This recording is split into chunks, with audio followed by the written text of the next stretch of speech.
கோவை ஆவரம்பாளையம் பகுதியில் உள்ள ஸ்ரீ ராமகிருஷ்ணா மருத்துவமனை சார்பில் 2025ஆம் ஆண்டுக்கான உலக புகையிலை எதிர்ப்பு தினம் அனுசரிக்கப்பட்டது. இதில் புற்றுநோய் விழிப்புணர்வு குறித்த இன்ஸ்டாகிராம் ரீல்ஸ் தொகுப்பை வெளியிட்டார் கோவை மாவட்ட ஆட்சியர்.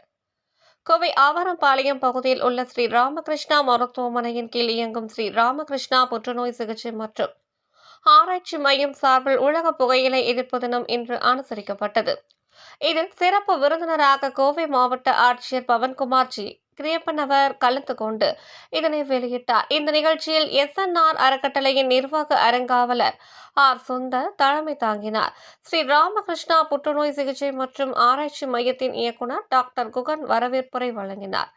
தொடர்ந்து செய்தியாளர்களிடம் பேசிய மருத்துவர் குகன் கூறியதாவது: இன்று மக்கள் மத்தியில் குறிப்பாக இளைஞர்களிடம் உள்ள புகையிலை பழக்கத்தை கைவிட வேண்டிய அவசியம் குறித்தும் புகையிலை பயன்பாட்டால் ஏற்படும் பாதிப்பு குறித்தும் அவர்களிடம் எளிதில் எடுத்துரைக்கும் விதமாக புற்றுநோய் விழிப்புணர்வு பற்றிய தலைப்புகளில் 30 இன்ஸ்டாகிராம் ரீல்ஸ் உருவாக்கப்பட்டுள்ளது. அவற்றை மாவட்ட ஆட்சியர் அறிமுகம் செய்து வைத்ததாக தெரிவித்தார்.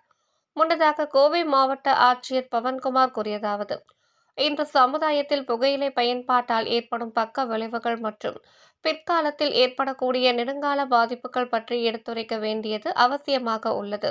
புகையிலை பயன்பாட்டால் ஏற்படக்கூடிய பாதிப்புகளை சமுதாயத்திற்கு எடுத்துச் சொல்ல வேண்டிய கட்டாயம் அதிகரித்து உள்ள காலத்தில் இப்படிப்பட்ட புது முயற்சிகள் பொதுமக்களின் கவனத்தை எளிதில் ஈர்க்கும் என தெரிவித்தார்.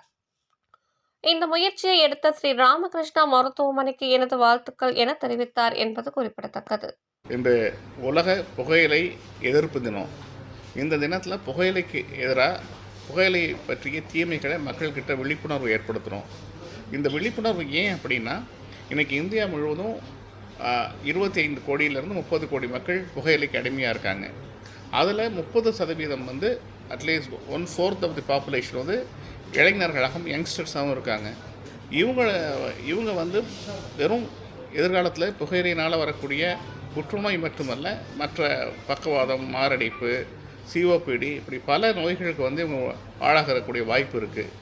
ஸோ இதை பற்றிய விழிப்புணர்வை பல வருடம் நம்ம ஏதாவது ஒரு டிஜிட்டல் பிளாட்ஃபார்ம் மூலமாக மக்கள்கிட்ட ஏற்படுத்திட்டு வரோம்.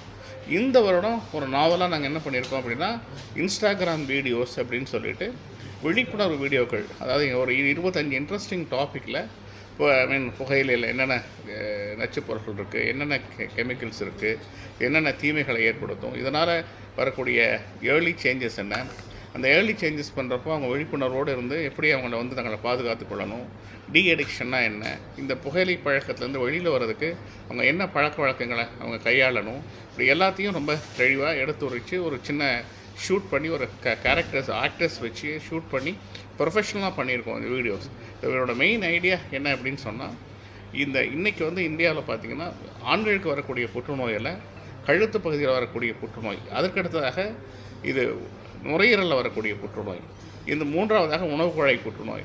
இப்போ இந்த கழுத்து பகுதியில் வரக்கூடிய புற்றுநோய்க்கும் நுரையீரலில் வரக்கூடிய புற்றுநோய்க்கும் 50லேருந்து 60% பேர் பார்த்திங்கன்னா புகையிலை பழக்கத்துக்கு ஆட்பட்டவங்களாக இருக்காங்க. புகையிலை பழக்கத்தினால தான் இது வருது. புகையிலை பழக்கத்திலிருந்து அவங்க விடுபட்டாலே அவங்களுக்கு இந்த புற்றுநோயினுடைய தாக்கம் இருக்காது. மற்ற பக்கவாதங்கள், மாரடைப்பு, சிஓபிடி இப்படிப்பட்ட நுரையீரல் தொற்றும் இருக்காது.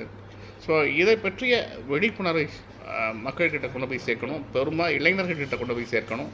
அவங்க தங்களுடைய உடல்நலனை ஆரோக்கியத்தோடு பாதுகாத்து நோயின்றி வாழணுங்கிற உணர்வில் தான் நம்ம இந்த விழிப்புணர்வு வீடியோஸை வெளியிட்டோம்.